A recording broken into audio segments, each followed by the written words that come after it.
these are the price levels that we have got to hit for this to all be over. The crypto market has been depressed and stagnant over the last couple of weeks. Many people are calling for the onset of the bear market, but what I want to do for you today is break down key on-chain data which gives us clear lines in the sand, which might signal the end to all of this. Let's get right into it. Today, we came up to scrape once again at the 90s. In fact, we just about broke 90K, $90,500 just a few hours ago before getting smashed right back down to about $88,300. Let's put a percentage terms on that from the highs earlier in today to the lows of today, nearly 3% down. And once again, that was precipitated by long side liquidations. Take a look at this. You will see about $104 million worth of long liquidations over the last 12 hours. Nothing massive, nothing enormous, nothing to write home about, but it is the same old playbook again.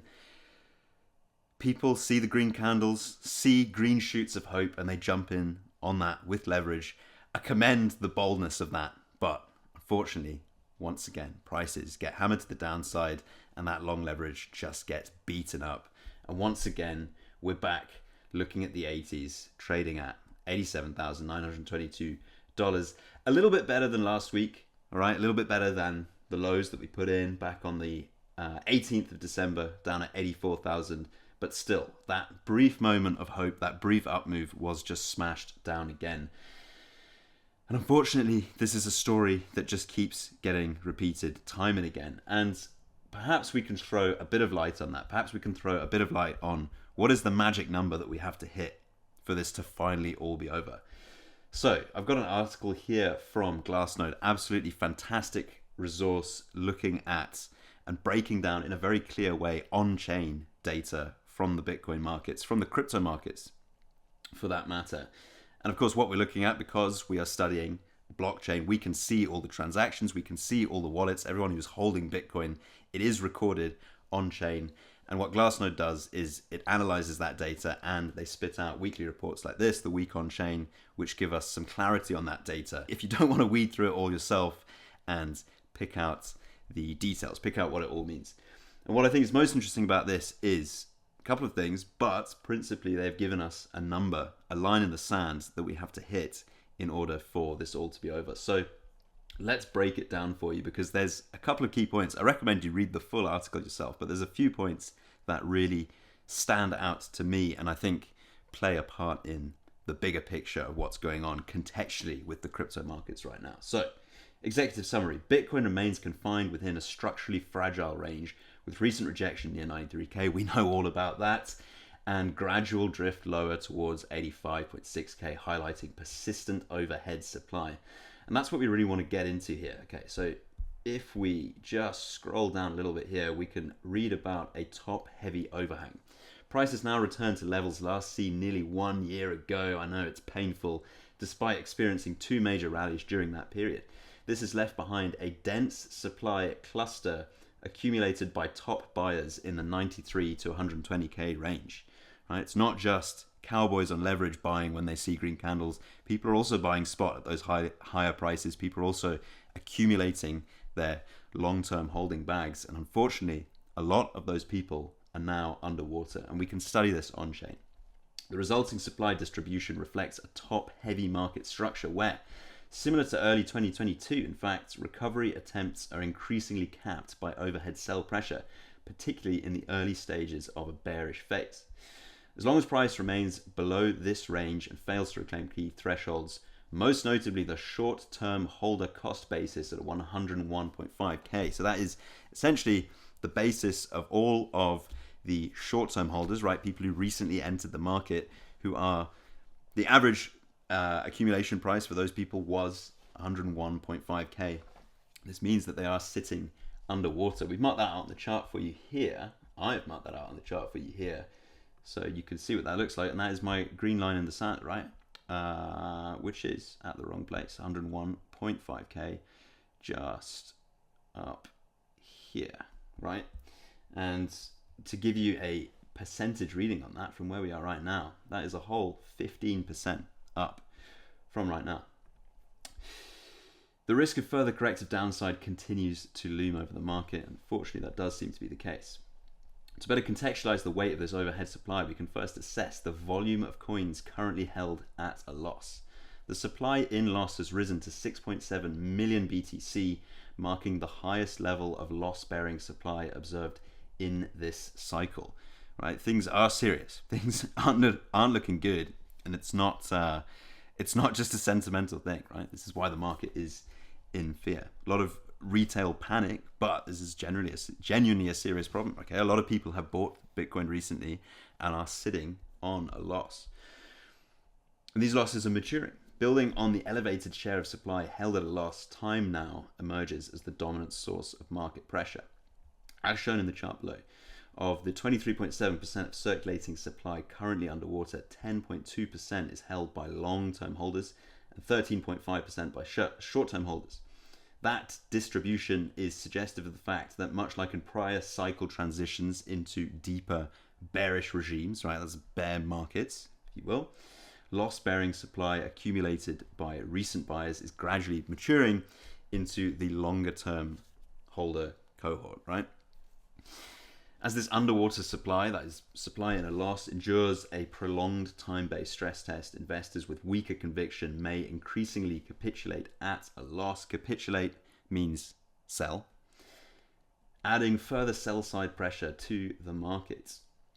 Loss sellers emerge, right? These are people selling their Bitcoin in a loss. Wouldn't recommend doing that. I wouldn't be the one trying to get out of this, right? Trying to exit these positions. We're trying to play a long game here, but for a variety of different pressures, right? Not just necessarily emotional. People are selling in a loss. Extending this time-driven pressure, the maturation of loss-bearing supply from short-term holders into longer-term cohorts is now expressing itself through rising loss realization across the market. To better trace how bearish conditions are shaping investor behavior, we turn to supply by investor behavior indicator. I don't want to get into that just yet. I think we've covered the basis of that. And then we've also got a couple of off-chain insights, right?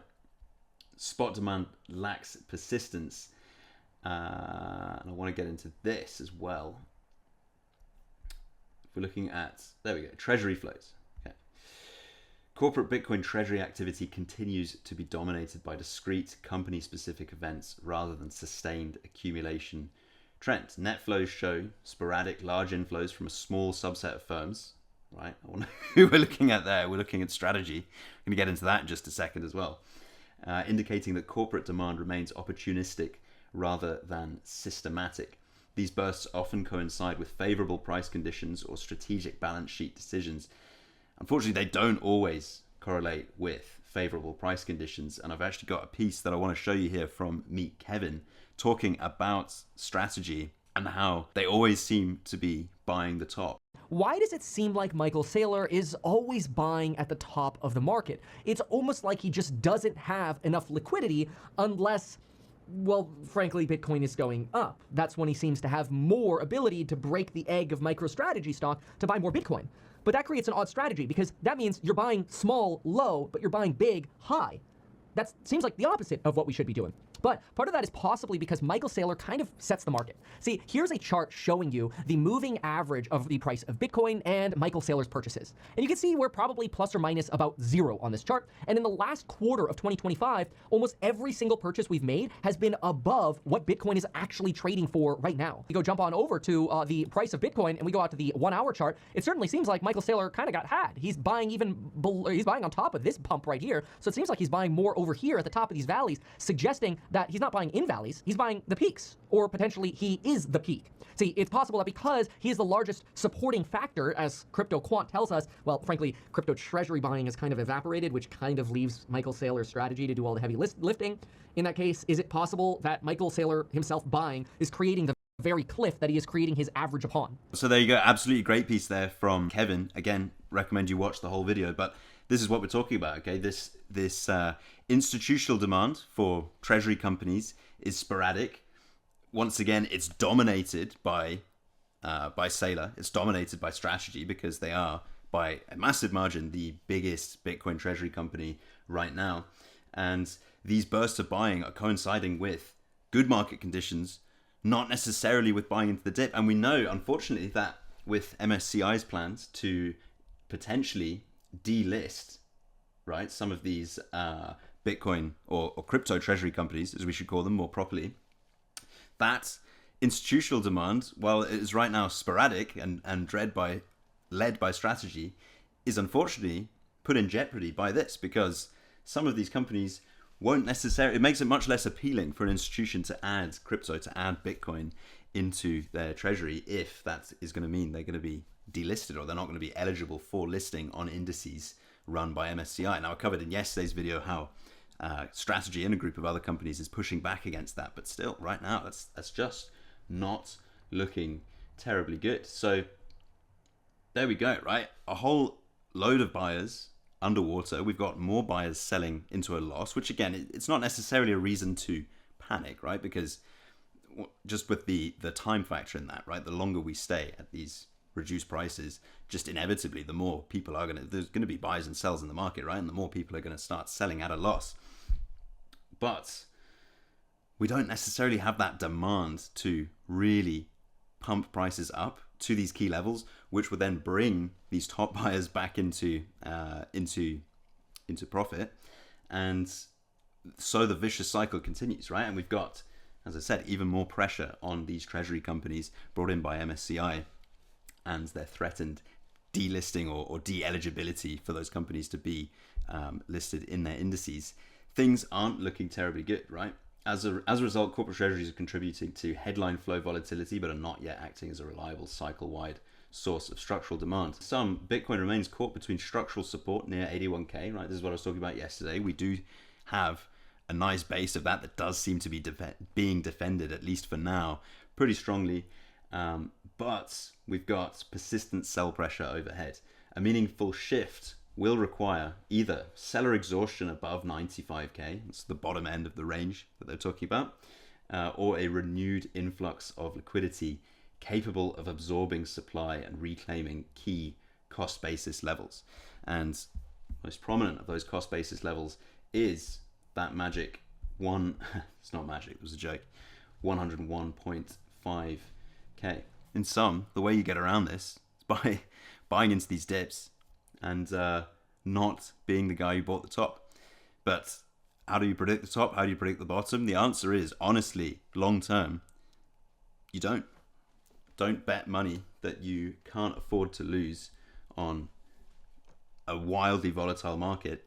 Instead, accumulate over time. Not financial advice, purely my opinion, shared with you just for entertainment purposes. But I hope you found something valuable in that. Please go and read the article yourself. Go and watch the video yourself. It's all free. It's all online. I will leave you with that. Thank you so much for watching. Plenty more to come. Catch you in the next one. Goodbye.